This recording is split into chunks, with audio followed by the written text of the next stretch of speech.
organic, unpredictable, unknown, lovely, beautiful, a sense of fulfillment.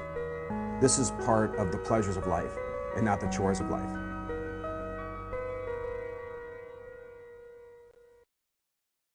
Kicking off the night at Daily Iowan TV, politics are coming in strong. We'll take you into the Michigan primary and its unpredictable winners. And with spring break just 3 days away, what are some of the myths when it comes to tanning?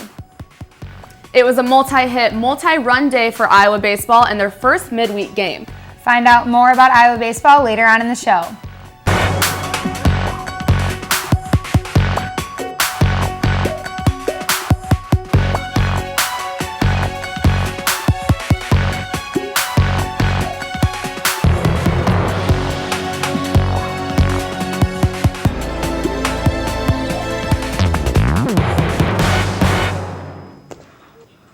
Good evening and thanks for joining us. I'm Andrew Roberts. And I'm Kelsey Stanger. There was a shakeup in Michigan Tuesday night. Senator Bernie Sanders won the Democratic primary. Sanders took 50% of the delegates while Clinton trailed behind with 48%. Most polls predicted Clinton coming out on top, surprising the nation when Sanders came in stronger than predicted.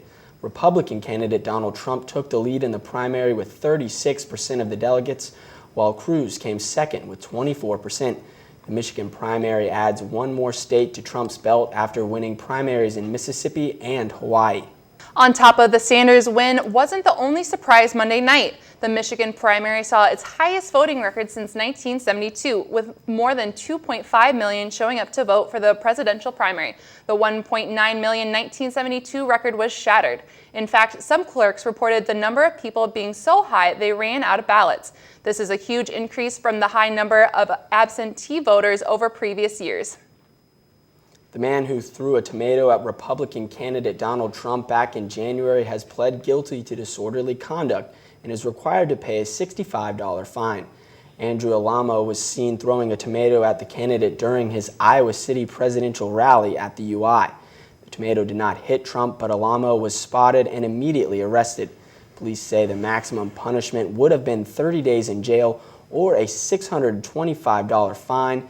Because of the plea deal, the state will not pursue assault charges. Indoor tanning beds continue to be a trend across the country. There have been decades of research about the detrimental effects of the beds have on the skin, but people are still tanning. Becca Scandon looks into why some students believe the beds actually have a benefit.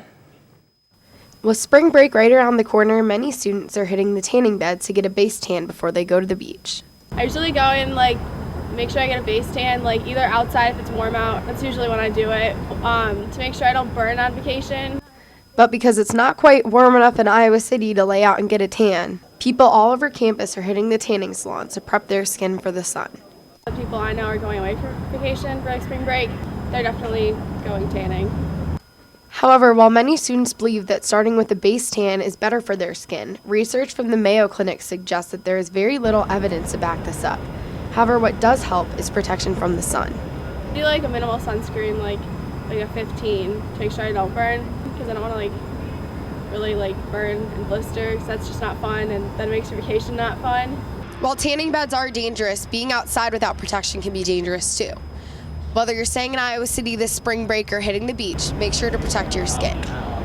From downtown Iowa City, this is Becca Scadden for Daily Iowan TV. Civil rights activist and author Angela Davis made her way to Iowa City Tuesday night for International Women's Day. In an event called the Black Radical Tradition at the Englert Theater, Davis discussed her involvement in movements and social justice around the world. A counterculture figure during the period of the Black Panther Party movement, Davis became a prominent voice for the black community in the 70s. Davis led a discussion panel and lecture where she discussed anti-racism and gaining freedom by working towards the freedom of others. One student on campus is pushing to create a safe environment for a unique group on campus. Sophomore computer engineering student Harrison Freund has been attempting to make the new Out in Science, Technology, Engineering, and Mathematics group officially recognized here at the UI. OSTEM is a group aimed at supporting LGBTQ or lesbian, gay, bisexual, transgender, and queer students in the science field. After the informational meeting, academic counselor Josh Atcher volunteered to become the group's advisor. It's a group that's looking to support students LGBT plus students in the STEM fields. As the advisor, I think it's really, I see them really blossom. The two have worked diligently to the group to become one of the 50 acknowledged chapters across the country. They are hopeful that they will gain recognition by the end of the next semester. I think there's a lot of growth still coming up. I think there's going to be a lot of good things coming down the road. For more information on OSTEM Group, you can contact Josh Atcher at josh-atcher@uiowa.edu. Well, Kelsey, we've been pretty fortunate to have this warm and sunny weather heading right into spring break, wouldn't you say? It is. It's going to be really great that I get to stay in Iowa for spring break, but I still get a little bit of that sunshine. Let's see what the week has in store for us with Melanie Taylor in the weather studio. Well, guys, this week has been stressful with midterms, but at least we've had beautiful weather. These sunny, warm days should be continuing the rest of this week. Thursday morning temperatures will be 41 degrees with a cloudy sky. Moving into the afternoon, temps will increase to 58 degrees with partly cloudy skies. Temperatures will cool down to 36 degrees by evening. Let's take a look at our extended forecast. Friday, right before we head into spring break, we have a high of 64 degrees with a low of 43 and partly cloudy skies. If you're sticking around Iowa City this weekend, be sure to have your umbrellas ready. Saturday's high is 61 with a 54 low and a 70% chance of rain. Sunday's forecast is very similar with a 62 high, 52 low. Monday, there's a 50% chance of rain and a high of 69 with a low of 55 degrees. Tuesday, temps heat up to 73 degrees.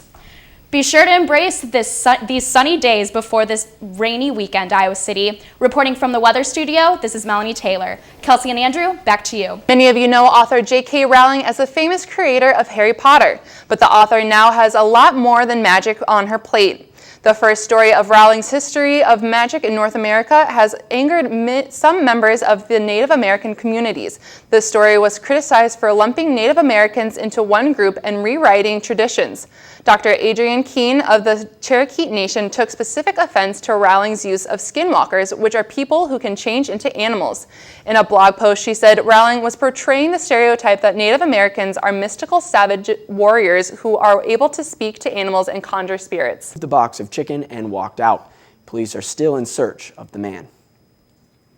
A natural gas leak in a Seattle Greenwood neighborhood may have caused a massive explosion early Wednesday morning, destroying one building and sending 9 firefighters to the hospital. No one was killed, but some are suffering from multiple and severe cuts. The fire was extinguished around 10:30 a.m. The gas leak was reportedly unable to be shut off until 3 hours later, and because of possible leaking gas, they cannot yet examine the area where the explosion occurred.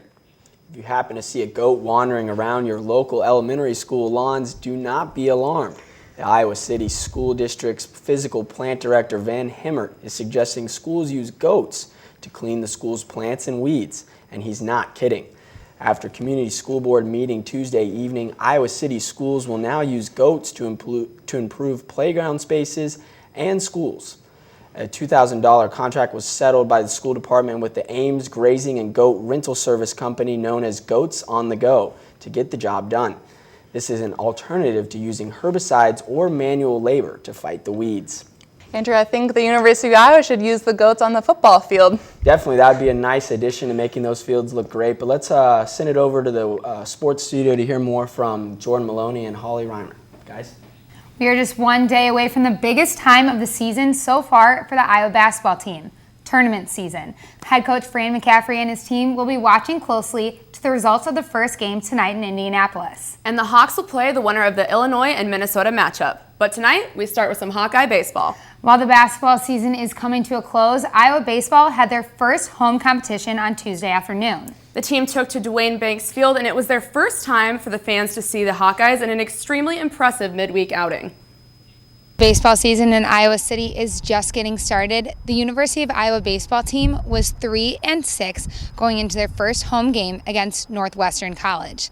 The Black and Gold recorded 6 double plays in their 2016 home opener, but it was their explosive bats that really stepped up to the plate.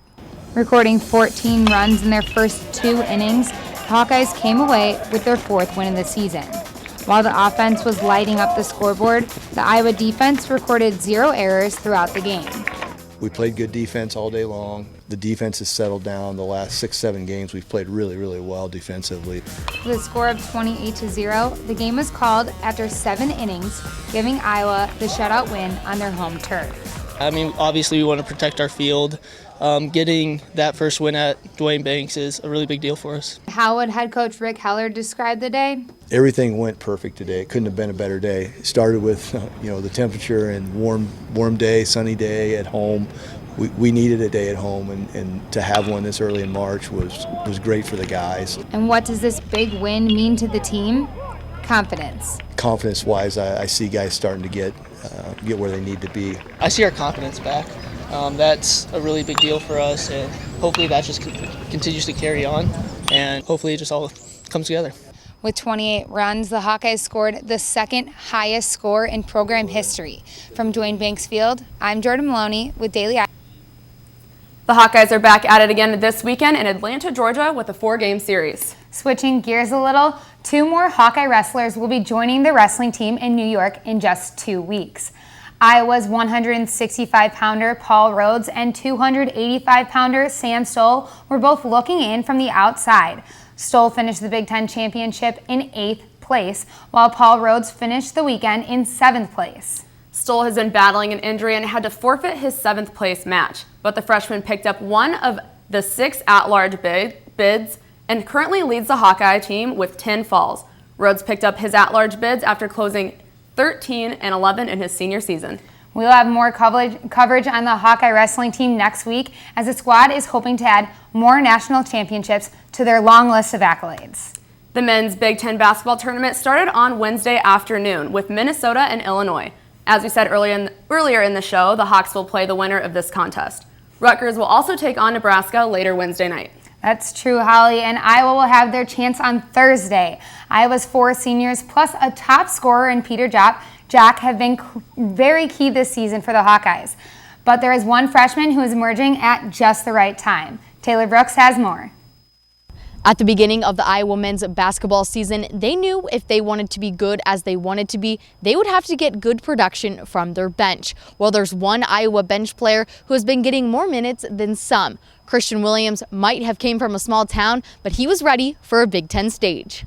From St. Teresa's all-time leading scorer to practicing alongside 2 of Iowa's best in Anthony Clemens and Mike Gazelle, Williams walked into his first college basketball practice a little nervous, but confident. First day of practice, I was actually kind of a little nervous. I didn't know what to expect much, but I think coming in with those seniors, I learned a lot from them, and I just kind of wanted to prove that I belonged and that I make a statement. It might have took the 6'6" freshman a little longer to make the transition, but head coach Fran McCaffrey has an explanation for that. It just took him a little bit longer to learn all the spots. It's a lot harder than people think. But Williams' teachers know the potential. I've been in his ear this whole year, your opportunity is going to come. I think he has a bright future ahead of him, and he's just showed you a little spark of what's coming, for at least for the remainder of this year and next year. The dose that Clemens is talking about was the Iowa-Indiana game, where Williams used his length and drive to help Iowa in any way that he could. Coach Burrow told me week after week to just stay ready. Then once I got in, I know Coach Burrow, he's always talking to me about confidence and just playing like I know how to play and just play like you're playing in the park, and that's what I did. Williams, along with the rest of the bench, will definitely be needed in Indianapolis on Thursday. Reporting outside Carver Hawkeye Arena, Taylor Brooks, Daily Iowan TV Sports. We will have all the highlights from the tournament on Thursday. But I think that's it for sports on this Wednesday night. Andrew and Kelsey, back to you. That's all we have for you tonight on Daily Iowan TV. Be sure to check out our website, dailyiowan.com, for all the latest news. For Daily Iowan TV, I'm Kelsey Stanger. And I'm Andrew Roberts. Have a good night.